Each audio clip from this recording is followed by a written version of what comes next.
Okay, so let's get into it. The source material for today's deep dive is, well, it's really something special. It is. It's just a single chapter from E.O. Wilson's book, Biophilia. Right, but it's so dense, and it focuses entirely on one place, the country of Suriname. And our mission here, for you, is to follow his argument really closely. Because he does something amazing. He moves from these very personal, deep observations of nature. A place he clearly loves. Exactly. And he uses that as a jumping off point for this huge reflection on, human politics, the passage of time, and really the ethics of conservation itself. Yeah, Suriname becomes his ultimate test case. It's this literal quiet refuge, but it's also a metaphor. hmm If this idea of biophilia, this innate human connection to nature, is real, Then this is where it gets put to the test against real-world human chaos. and we should probably define that term right up front. For Wilson, biophilia isn't just, like in a walk in the park. Well, it's much deeper. It's the hypothesis that our instinctual bond with other living things is literally built into the very fiber of the brain. It's an evolutionary thing. So how does that deep instinct hold up when a country faces, say, political collapse or economic despair? Well, that's the question. He starts by building this almost mythical image of Suriname. For him, it was always the tangle of dreams and boyhood adventures. The ultimate destination for a naturalist, a place where his beliefs about the world could be seen in a more nearly perfect form. That's the dream of it. But then he grounds us in the reality. We're talking about a real country on the north coast of South America. Squeezed between French Guiana and Guyana, with Brazil just to the south. Exactly. And its real treasure isn't the coastal plain where most people live, it's the interior. That interior is basically a time capsule. He calls it a fragment of what tropical America was like 10,000 years ago, one of the richest, most pristine forest reserves left on Earth. And that deep history is what gives it this just incredible biodiversity. Let's dive into that ecological paradise for a second, because the way Wilson describes it is just so vivid. He calls Suriname the ornithologist's paradise. Yeah, what's amazing is you don't have to be a hardcore explorer to experience it. Not at all. He talks about parrots just flocking in the palm trees right inside the capital, Paramaribo. And looking up and seeing like over 100 kinds of hummingbirds and these dazzling birds called cotingas flashing in the canopy. And then you take just a short boat trip south, and you're completely immersed. He lists them off. Guans, tinamous, manakins. Bellbirds, toucans. The sound must be incredible. But the real proof of how healthy this whole system is, it sits right at the top of the food chain. The harpy eagle. The harpy eagle, this giant predator that hunts monkeys and sloths. Just the possibility of seeing one proves that the whole arboreal energy pyramid, as he calls it, is working perfectly. From the insects all the way up to the apex predator. It's all there. And this is where he pulls out this core ecological principle. He says it's a general rule when the bird population is intact. So is the rest of the ecosystem. The birds are the canary in the coal mine, so to speak. A very visible, very beautiful canary. Now, you have to place this incredible natural wealth against the human reality he saw back in the early 80s. Right. The population was tiny, only about 350,000 people, mostly clustered right on the coast. And this is so critical for understanding what he calls the period of grace. They had a mixed economy, rice was a big export, and they had this massive bauxite operation for aluminum. Powered by the huge Brokopondo Dam. And their per capita income for the time was about $2,500. That was one of the highest among developing nations. Plus, when they got independence from the Netherlands in 1975, it came with a promise of serious long-term aid. So you see the picture he's painting. Here's a country that had the resources, the small population, and the financial backing to choose conservation. They had a luxury, a window of opportunity that most post-colonial nations just never get. A moment just brimming with potential. Which brings us to his specific case study, this little village called Bernhardsdorp. He uses it to show us the change on the ground. Yeah, he visited in 1961 and then came back years later, and the transformation was just stark. It had grown from this little Arawak village into a town of about 500. And it became a kind of microcosm of the whole country. He mentions Javanese, Chinese, Amerindian, and Creole people all living there. The buildings had changed too. The old thatched huts were gone. Replaced by, 1 or 2 room houses on pilings with plank siding and sheet metal roofs. He gives us these really specific cinematic details.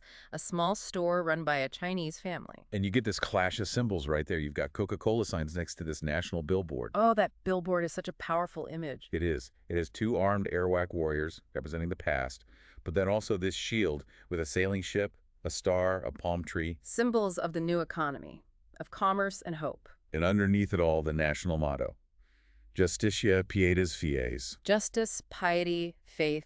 But that whole image of a new nation finding its way is immediately undercut by what he sees happening to the land. The bulldozer. The bulldozer had come. The forest that used to surround the village was just gone, cleared. All that was left was some scattered palms and these thin, second-growth thickets. The majesty was gone. The only remnant of that perfect natural order he describes is this one tall tree with Oropendola nests hanging from it in what he calls perfect military rows. A little pocket of order in the middle of all this clearing. But he doesn't let us sit with that image for long, because then he hits us with the human tragedy. Yeah, the whole picture darkens, suddenly. In 1980, All that optimism about Surinam's period of grace, it just gets shattered. the democratically elected government is overthrown in a military coup. It's led by a man named Desi Bouterse.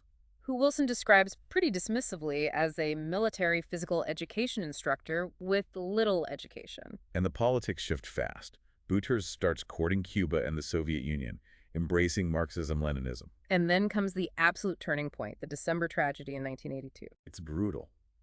Bouterse orders the arrest of 15 of the country's leading citizens. We're talking lawyers, journalists, union leaders. The intellectual and civic heart of the country. By the next morning, all but one were dead, executed. Wilson says it basically erased a huge part of the country's educated class overnight. And the result was a climate of just total fear. Foreign aid from the Netherlands and the U.S. gets cut off. Unemployment skyrockets, the university closes, radio stations and union buildings are burned or blown up. People are being arrested by plainclothes police. Surinam becomes, as one exile put it, a country of mutes. And Wilson uses this very specific, very local tragedy to make a much bigger point about a problem as old as history. Right. How to deal with the kingdoms of Caliban. And that's a reference to Shakespeare, of course. Yep. Caliban from The Tempest. The savage, the brute. He's drawing a line from this modern political barbarism all the way back to this timeless struggle between civilization and a just primal, brutal instinct. That's a huge question. Is democracy just a thin veneer? This is where the chapter gets really profound. Because after laying out this immediate, horrifying human tragedy, he offers a way to find, what does he call it, ease in these matters. He completely shifts our perspective. He forces you to change the scale you're using to measure things. He zooms out, way out. He basically argues that this entire Bouterse episode, as agonizing as it is in the moment, is just a tick in the clock of Surinam's ultimate history. Against the backdrop of geology and evolution, all of this, our politics, our lives, it shrinks. It's a kind of cold comfort, but his point is about what endures. The people will survive, ecological change will happen, evolutionary change will happen, and human politics just becomes this cyclical, almost minor event. And to help us get our minds around that enormous scale, he brings in another voice. An ancient one, the Roman Stoic emperor, Marcus Aurelius. He uses him as this voice of grand philosophical authority. The advice is to take the distant view. And the quote he chooses is just. It's so humbling. Aurelius reminds us how quickly everything passes, how soon time hides all things. Yeah, that line, all this too in a tiny corner of this continent, and not even there are all in accord, no, nor a man with himself. It just crushes our sense of self-importance. And then he asks, how many a thing has it already hidden? Wilson isn't using this to dismiss the tragedy. He's using it to recalibrate our sense of value. Which leads to the absolute core question of the chapter. He poses it directly to the spirit of the dead emperor. He asks him, do you agree that tragedy, like value, is dependent upon the scale of time? And then the killer follow-up question. If you could be a philosopher king in this century, would you turn to conservation? Wow.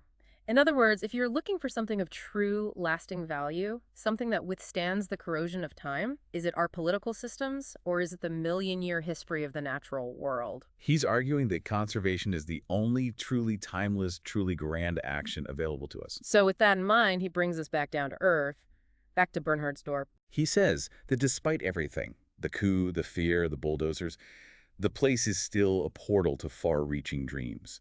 The vast interior is still there. Surinam eternal. And he expresses this hope that this eternal Suriname, this million-year history, will be kept intact for the reading. But he's a realist. He admits that with our current ethic, the value of nature seems small. It's well beneath the pressing concerns of daily life. Things like jobs and political stability, of course. But then he makes his final crucial claim. He says, as our biological knowledge grows, our ethic is going to shift. Fundamentally. This is the payoff. Why will it shift? Because, he argues, we will come to understand that the fauna and flora are a part of our national heritage, just as important as art or language.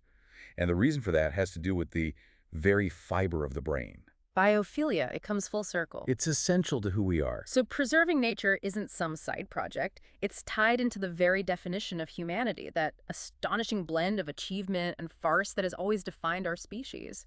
It's an incredible synthesis. He uses Suriname to force you to weigh the immediate, painful chaos of human politics against the vast, quiet, enduring history of the ecosystem itself. So the final thought for you listening to this is really Wilson's challenge. If that love of life, that biophilia, is truly hardwired into us, if it's part of our evolutionary identity, then what political victory, what cultural achievement that we celebrate today could possibly hold a value comparable to the million-year history that's preserved in a single threatened place like Suriname? it reframes the whole issue, doesn't it? It makes conservation not an environmental issue, but a profoundly humanitarian one. A huge thank you for sharing the source material with us for today's deep dive. We really appreciate you trusting us with this. We'll catch you next time.